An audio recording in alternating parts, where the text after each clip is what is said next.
Hello everyone, good day. How are you? How are you doing today? So I hope you're all doing well, no? And I hope you are ready to listen and to watch this video until the end.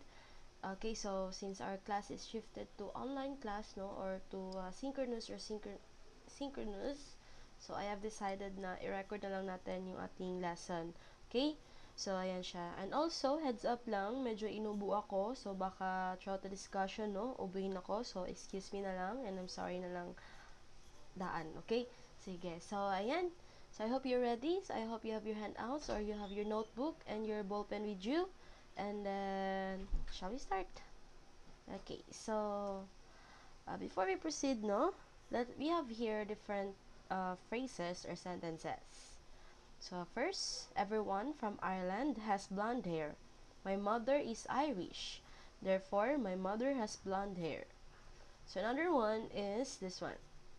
My mother is Irish. She has blonde hair. Therefore, everyone from Ireland has blonde hair. Okay. So, what can you observe from the construction of our sentences here? So, ano kaya yung pagkaibahan nilang dalawa? Or what are their similarities? Meron nga bang similarities? Okay, so paano kaya naging ganito, no? Bakit ganito yung sa first sentence natin or first phrase natin? While yung sa second naman is pag ganito yung pag-construct ng kaniyang sentence. Okay? So, dyan papasok yung ating discussion or yung topic natin, no? Or first topic for the midterm, which is about inductive and deductive reasoning. Okay? So, ayan siya. So, let me present to you first our learning objectives. So, our learning objectives is at the end of the learning session, the student should be able to use different types of reasoning to justify statements and arguments made about mathematics and mathematical concepts, and also to write clear and logical proofs of the given problem. Okay? So, to start with, ano bang kaibahan ng dalawang na ito? We have the inductive reasoning and deductive reasoning. So, sayang no, walang face-to-face class. Tatanungin ko sana kayo kung ano para sa inyo ang dalawang ito. So, ito sila no. These are two primary methods of logical thinking that use to draw conclusion. So, both of them are two logical thinking or processes that we can use to draw conclusion. Or may to say to draw a result, no? Or a consequence, okay? So, while they share a goal of reaching a conclusion, okay, they follow different path. So, yung pag-construct ng sentence nila or yung pag-conclude nila, no, is magkaiba yung process. Okay? Sige. So, let's begin with inductive reasoning. So, inductive. So, inductive reasoning is the process of reaching a general conclusion by examining specific examples. So, yung conclusion dito na na-form natin is often called a conjecture since it may or may not be correct. It can be strengthened by accumulating more evidences. So, what does it mean? So, parang ganito yung itsura ng inductive reasoning natin, no? So, we start with the specific examples or we have here the specific details, okay? So, start as a specific. Then, with that, no, with this given na specific na details, you will observe a pattern and with that, you will draw a conclusion or magbibigay ka ngayon ng general conclusion or general idea regarding sa specific na mga examples. Okay? So, meaning to say, si inductive reasoning, no, it starts with specific, no, specific na details or observation and it moves to general conclusion. Okay? So, it forms a conclusion based on the examination of a specific example. So, meron mo na mga specific details and then, obserbahan mo ano yung pattern na ma-observe mo doon, saka ka makaka-draw ng conclusion. So, that's why, no, yung conclusion natin dito is often called a conjecture. Kasi minsan, tama siya or hindi, depende, no? Kapag ma-strengthen pa siya by accumulating or kapag madagdagan pa ng more evidences to support our conclusion. Okay? And it is a guess lang, no? A guess about something based on how it seems and not on proof. Okay? So, conjecture siya. So, ano ba example ng inductive reasoning? So, syempre, meron tayong specific details. Okay? And then, meron tayong pattern dyan. Then, the general idea or conclusion natin. So, example, human have backbones. Yan yung specific na detail or information that we can get. Now, ano ba yung possible na pattern? So, let's say yung possible na pattern is humans are mammals, no? Based from the scientific na mga research or knowledge, no? Humans are categorized as mammals. So, if humans have backbones and humans have mammals, so with that, no, ano kaya yung madraw natin na conclusion? Or ano yung madraw natin na idea regarding this given na specific details? So, madraw natin dyan, no, possible is that all mammals have backbones. Okay? So, yan siya, no? Merong specific muna na observation or detail. And then, with the given na pattern, we can conclude or we can get a conjecture that all mammals have backbones. Okay? So, yan siya. That's the first example natin. Now, another one is Bond is a white dog. Okay? So, yan yung specific detail natin or observation. Bond is a white dog. So, let's say yan yung aso mo, no? Si Bond. And then, yung neighbor ninyo is meron ding aso and then yung aso niya is also white. Now, with this given observation or detail, what can we conclude? Or what can we conjecture? So, possible that all dogs are white. No? So, na-generalize po na ngayon na since aso mo is white, yung neighbor, yung kapitbahay mo, yung aso niya is also white, so, makonclude mo na lahat ng aso ngayon is also white. Okay? So, that's the inductive reasoning, no? We start with a specific example, specific detail, or specific observation, then followed by a given pattern, and then dyan tayo makadraw ng conclusion. Okay? So, another example, no? If mahilig kayo manood ng movie, so another here, an example. The past 5 Marvel movies have been incredibly successful at the box office. Therefore, the next Marvel movie would probably be successful. Okay?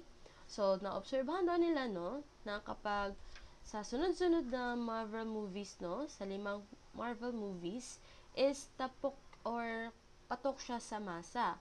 Okay? And then, naging successful siya. So, with that, no, yung mag-general nila or mabigyan nila na conclusion ngayon or conjecture is kapag magpuproduce na naman daw sila ngayon ng panibagong movie, yung Marvel movie, magiging successful din yan siya. Okay? So, yan siya, no? That's the inductive reasoning natin. Okay? So, ulit, inductive reasoning starts with a specific detail or nag-examine tayo ng specific example bago tayo maka-reach ng general conclusion. Yung conclusion natin dito is what we call the conjecture. Kasi it may or may not be correct. Okay? So, excuse me. So, ayan, no? So, yan yung sinasabi ko sa inyo, no? Inuubo ako. Okay? Sige. Now, let's have another example. So, actually, no, if we have given a number pattern, no, ina-apply natin doon yung ating concept for the inductive reasoning. Okay? Excuse me. Yan. No? So, kapag mag-predict tayo kung ano yung next in a number sequence, inductive yung usually na ginagamit natin. Okay? So, bakit? For example, we have here a number pattern, 3, 6, 9, 12, 15. Okay? So, meron tayong mga specific details dito na meron tayong pasunod-sunod na mga numbers. Okay? Now, ano yung pattern na ma-observe natin dito? So, with that given na pattern, ano kaya ngayon yung magiging general conclusion natin? Ano kaya yung magiging conclusion natin with this one? Okay? Sige. So, ano kaya yung next number dito? Okay, very good, no? So, yung next number dito is 18. Why? So, each successive number is 3 larger than the preceding number. Thus, we predict that the next number on the list is 3 larger than 15, which is 18. Okay? So, meaning to say daw, yung mga number or each number, no, or each term here is 3 larger than the preceding number. Or each number is nag-add tayo ng 3. That's why we can get a conjecture na 18 yung magiging next number dito. Okay? So, ayan siya, no? So, I hope naintindihan siya.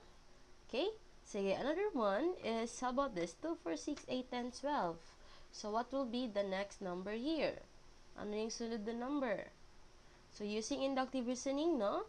We can conclude that the next 3 numbers here are 14, 16, 18. So, bakit? Kasi each successive number is 2 larger than the preceding number. So, thus, we predict that the next number on the list is 2 larger than 12, which is 14, and so on. Okay? So, yan siya. So, meron tayong specific example dito, and then meron tayong na-observe na pattern, and that with that given na pattern, meron tayong makadraw tayo ng general conclusion or general idea, no? So, ayan siya. How about this one? 1, 3, 6, 10, 15. Ano kaya ang next? Okay? So, yung next dito is 21. So, bakit siya naging 21? Sige daw. Okay, so, yan. So, ayan siya, no? 21 yung next natin dito. Okay? So, 6. So, 2, 3, 4, 5, 6. Excuse me.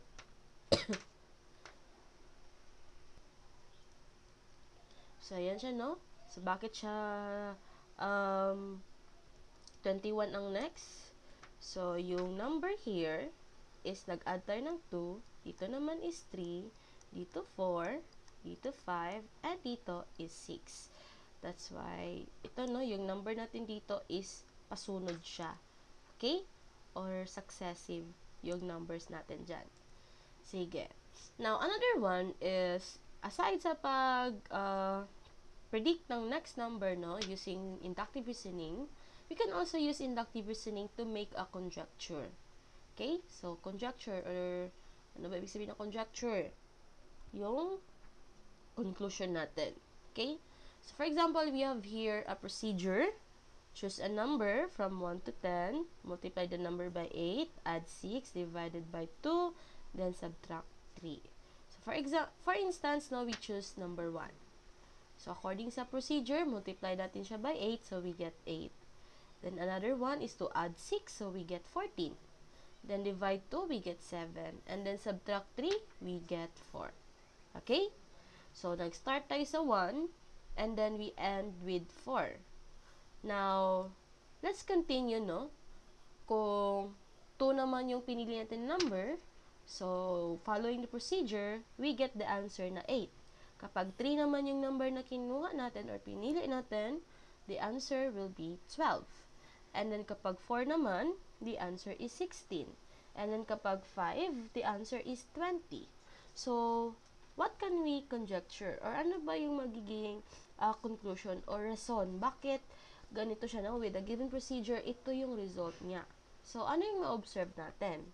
So, in each of these cases, no, the resulting number is 4 times the original number. So, for example, this one, si 1, no? Yan yung original number natin.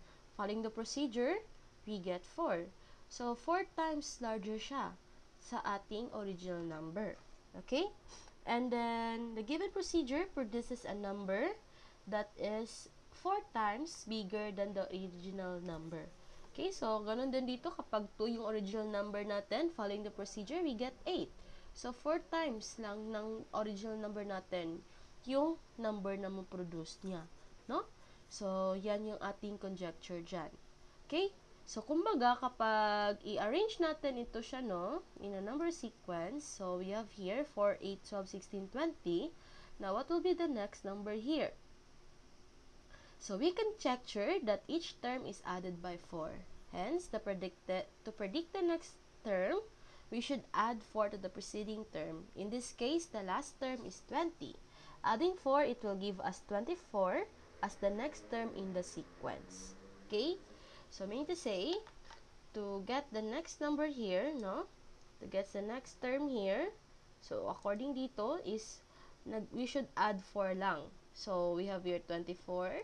24 plus 4, that is 28. And then 28 plus 4, we get 32. So, ito yung ating tatlong number ngayon. Okay? So, ayan siya. So, I hope na sundan, no? I hope klaro siya. Okay? So, ayan siya. So, another one, no? We can also use inductive reasoning to solve an application. So, based from your handouts, meron tayo dyan, no? Scientists often use inductive reasoning. So, for instance, meron na tayo dito si Galileo Galilei, na kung saan he used inductive reasoning to discover that the time required for a pendulum to complete one swing, called the period of pendulum, depends on the length of the pendulum. Okay? So, nagdepende daw sa kung gaano kahaba yung string ng pendulum natin para makakomplete siya ng swing. So, are you familiar with pendulum? So, pendulum, no, yung parang sa orasan, yung pang-antique ng mga orasan, yung may naga-swing-swing dyan sa baba niya, no? So, yan. So, Galileo did not have a clock, so he measured the periods of pendulums in heartbeats. So, the following table shows some results obtained for pendulums of various lengths. For the sake of convenience, a length of 10 inches has been designated as 1 unit. Okay? So, ganito yung itsura ng pendulum, okay? So, meron tayong parang weight dyan, no? Ito yung weight niya, yung parang bilog. Okay? Yung bilog. And then, meron siyang string naka-at. So, yung bilog na yan is naka-attach siya sa isang string. Okay? So, ito yung sa table niya na na-produce or naipakita ni Galileo Galilei. So, kapag 1 length or 10 inches daw yung haba ng string ng pendulum, no? Ang period niya is 1 swing lang or 1 heartbeat. Kapag 4 naman, no? Yung, or 4 naman yung length ng pendulum ng ating, or yung string ng pendulum natin, ang period niya is 2 heartbeat. Kapag 9 naman, that is 3 heartbeats. 16, that is 4 heartbeats. 25, that is 5 heartbeats. And 36, 6 heartbeats. 49, that is 7 heartbeats. And kapag 64 yung length ng pendulum, that is 8 heartbeats. So, the question is, if ang pendulum, no, has a length of 49 units, what is its period? So, kung ang length ng pendulum is 49, ano naman yung kanyang period? So, based from the table, no, if yung length ng pendulum is 49, ang kanyang period is 7.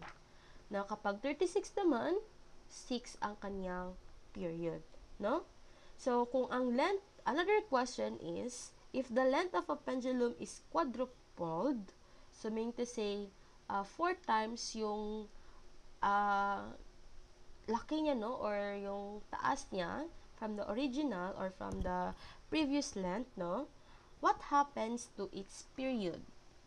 Kung na-quadrupled yung length ng pendulum, what happens to the period or yung period niya? So, for example here, si 1, no? And then, i-quadrupled natin siya. We get 4. So, kapag 4 yung length niya, ang kanyang period is 2. Okay? Sige, another one. Kapag i-quadrupled naman natin tong si 4, ang makuha natin is 16. Now, ano ang period kapag ang length ng pendulum natin 16? That is 4. Okay? Now, kapag i-quadrupled naman natin si 16, anong result? Anong length niya ngayon? That is 64. And then, ano ang period ng pendulum natin? That is 8. Right? So, ano ma-observe natin na pattern dyan? Sige, i-highlight natin, ha? Okay, sorry. So, i-highlight natin. So, kapag 4, 2 ang kanyang period. Kapag 16, okay, sorry, mali yung pag-highlight ko. Kapag 16, 4 ang kanyang period. Kapag 64, 8 naman ang kanyang, sorry, kapag 64, 8 naman ang kanyang period. So, napapansin ninyo, kung na-quadrupled ang length ng pendulum natin, ang period natin is what? So, 2, 4, 8. 2, 4, 8. Ano nangyayari? Nagdodoble siya. So, 2 times 2, 4. 4 times 2, 8. Okay? Or, yun siya, no? If yung length natin is quadrupled,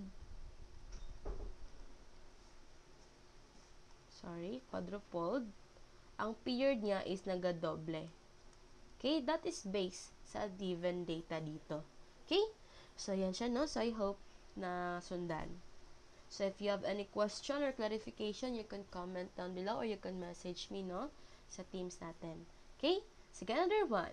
Use the table in inductive reasoning to answer the following questions. What happens to the height of... So, let's say ito yung table, no? That shows ang velocity ng tsunami at saka yung height ng tsunami. Okay? So, the first question. What happens to the height of a tsunami when its velocity is doubled?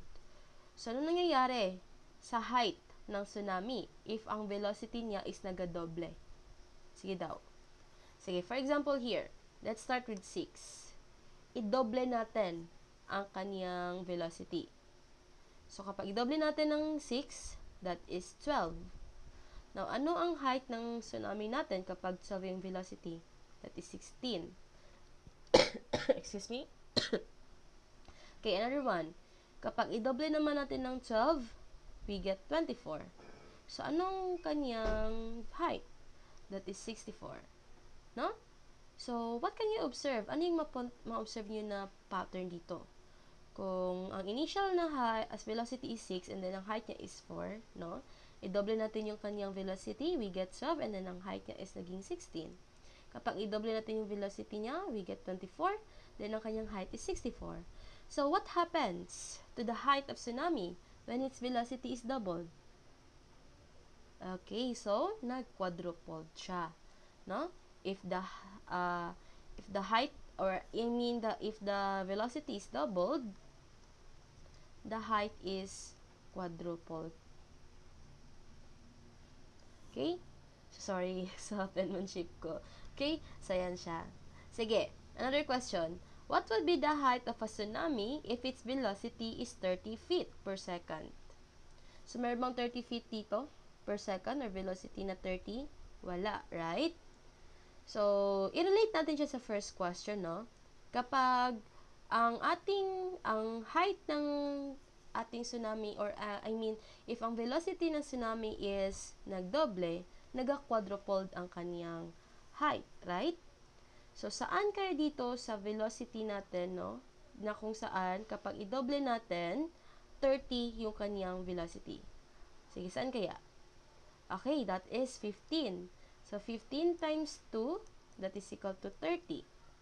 And since according sa ating number 1 na question, kapag i-double natin ang velocity, nag-quadrupled ang kaniyang height.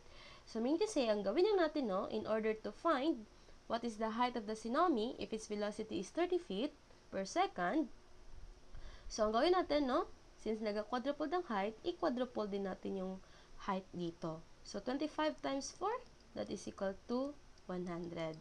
So, meaning to say, yung height ng tsunami, no, if its velocity is 30 feet per second, that is equal to 100 feet.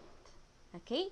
So, that's how we use the table, no, in solving or in predicting the height or the velocity. Okay? So, that's how we use inductive reasoning to solve an application. Okay? So, I hope that's clear. Sige. So, before we proceed, no, let's have a recall muna. When we talk about inductive reasoning, it is the process of reaching a general conclusion by examining specific examples. So, meaning to say, we start with a specific details, then merong pattern na tayong ma-observe dyan, and then followed by drawing a conclusion. So, from specific to general, see inductive reasoning. Okay, so specific. Okay, dito lang sa, sa illustration natin. Specific to general siya. Okay? So, yan. Sige. Let's proceed to the second type of reasoning natin, which is C, deductive reasoning. So, deductive reasoning is the process of reaching a conclusion by applying general assumptions, procedures, or principles. So, meaning to say, no, another one pala, sorry. So, also, it is a reasoning method that makes conclusions based on multiple logical premises which are known to be true. So, kumbaga, kung si inductive reasoning is from specific to general, si deductive reasoning naman is from, ayan, general to specific. So, parang siyang inverted na triangle, no? So, general. So, mas malaki yung idea natin dito na meron tayo dito, no? So, yung conclusion natin is guaranteed if the premises are true.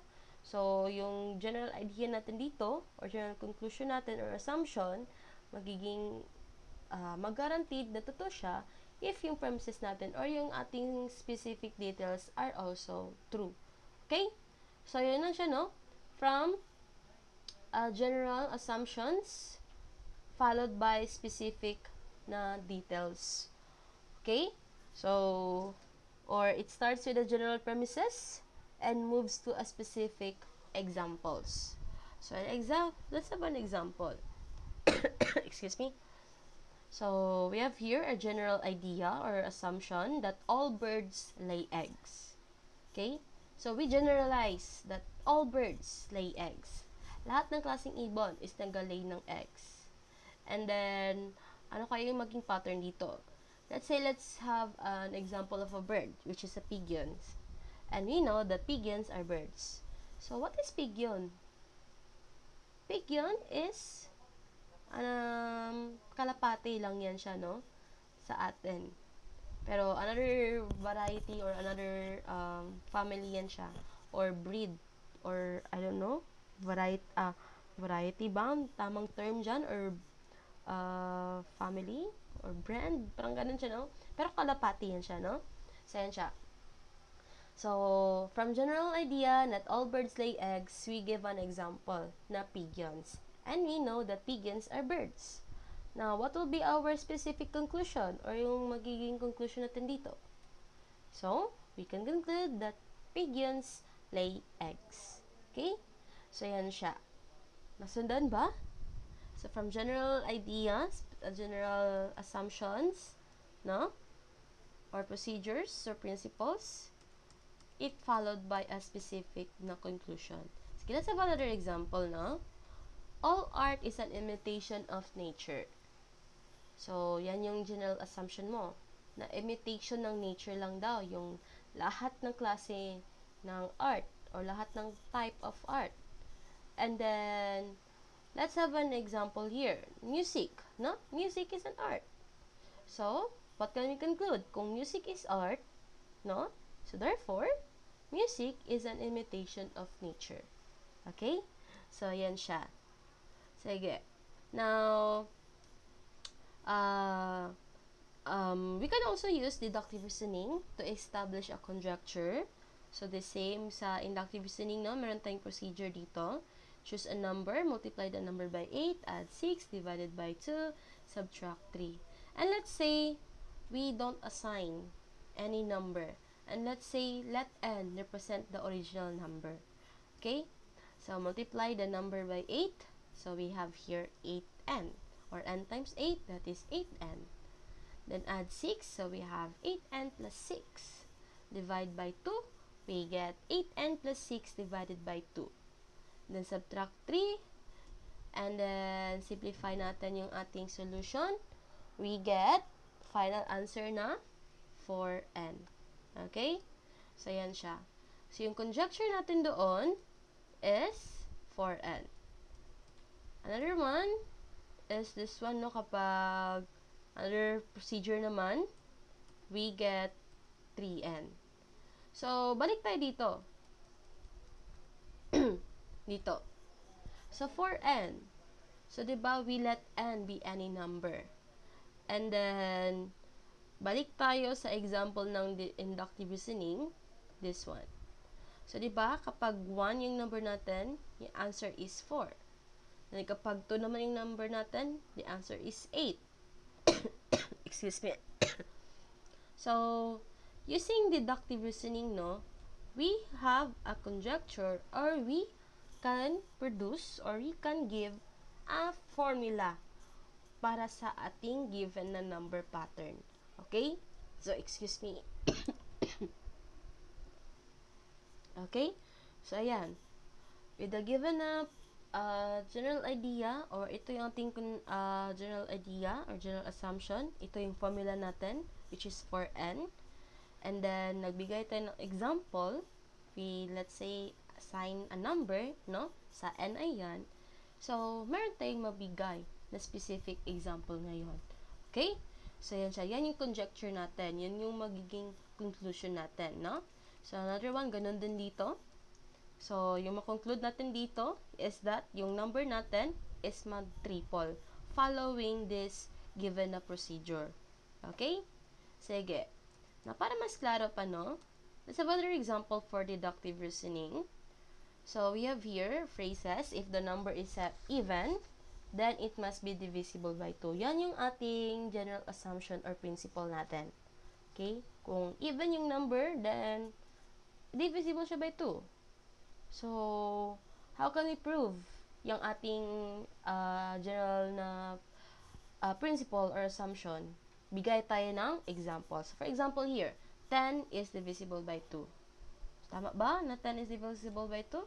So, tama, no? Now, with this given a specific example or specific na detail, we can conclude that 10 is even number, or therefore, 10 is even number. Okay? So, from general, meron tayong principle or idea dito, and then nagbigay tayo ng example, saka tayo nag-conclude. That is deductive reasoning, no? Another one, if my father live in China, then my father speaks fluent in Mandarin. Now, Mandarin is the native language in China. So, therefore, my father is a Chinese. Okay? So, na-observan nyo anong difference niya from inductive reasoning. I hope nakuha, no? So, always mag-start yung deductive reasoning natin from general conclusion, general assumption or principle. Okay, parang gi-generalize niya yung, or meaning to say, nag-start tayo sa conclusion, then followed by an example. Whereas si inductive is nag-start tayo sa example, saka tayo nag-end sa conclusion. Okay? So, yan siya. Another one. The people born between 1950 and 1980 love to watch old movies. Lisa born in March 27, 1997. People born between 1950 to 1980 love to watch old movies. However, the year 1997, when Lisa was born, does not lie between the years 1950 and 1980. Therefore, Lisa does not love to watch old movies. Okay? Sige. So, para mas klaro, no, let's have this example. Okay. Sige. Before tayo mag-proceed doon, balik muna tayo. Inductive reasoning, meron tayong first, yung upon reading our statement, usually, nag-start siya sa specific na example, then followed by a conclusion. Okay? While si deductive naman, yung pag-construct ng statement natin is nag-start siya from a general assumption or a conclusion followed by a specific na example. Okay? Sige, balik tayo doon sa ating first dito. Ayan. Everyone from Ireland has blonde hair. My mother is Irish. Therefore, my mother has blonde hair. Another one. My mother is Irish. She has blonde hair. Therefore, everyone from Ireland has blonde hair. So, itong first statement natin, ano kaya ito siya? Or itong first phrase natin, is it a deductive reasoning or inductive reasoning?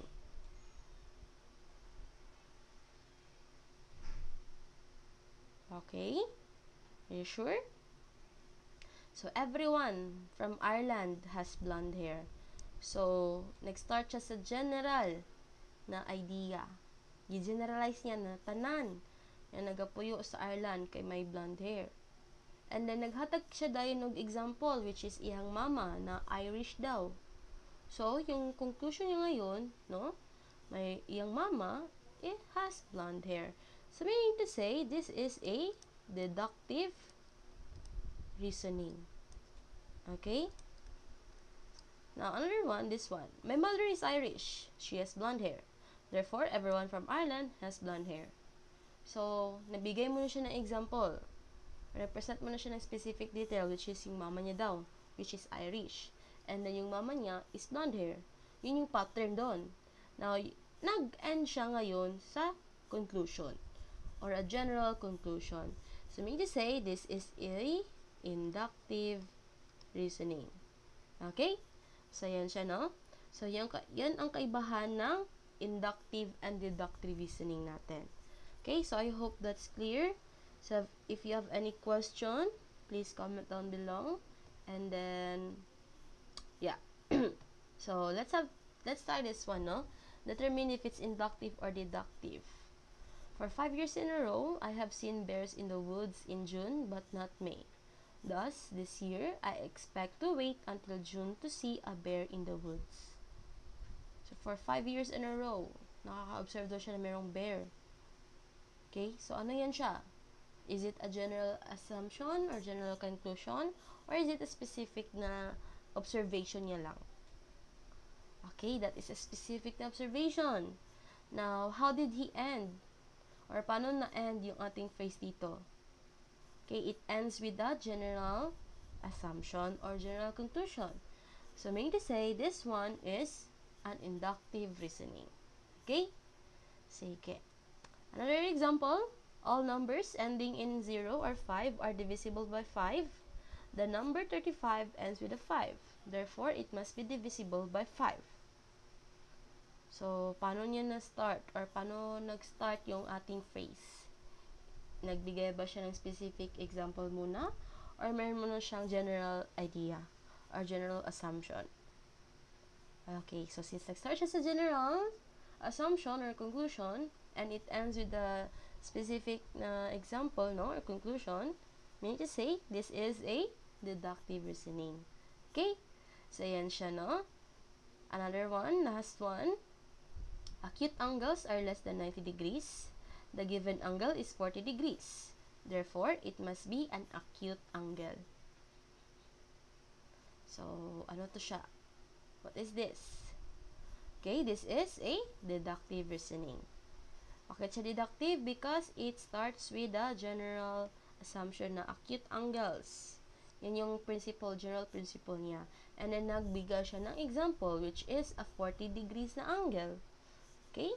So, yan siya. Last one, I have noticed that traffic is bad between 7:30 a.m. and 9 a.m. I'll probably drive to the grocery store after 9 a.m. to avoid traffic. So, what is this? Okay, this one is a inductive reasoning. Okay, so yan siya, everyone. That's our discussion. That's the end of our discussion or this lecture. So, I hope that you have learned, no? And then klaro or na sundan or naintindihan yung ating concept na discuss in this video. So, if you have any question, feel free to comment or message me, no? Or why not use the technology? Search tayo. Okay? So, yan siya. So, after this one, no, I will be giving you an activity. So, I hope that you watch this video till the end and then you will answer the activity. Okay? So, that's it, everyone. Thank you, and may you have a blessed day, and keep safe, everyone. Bye! See you when I see you.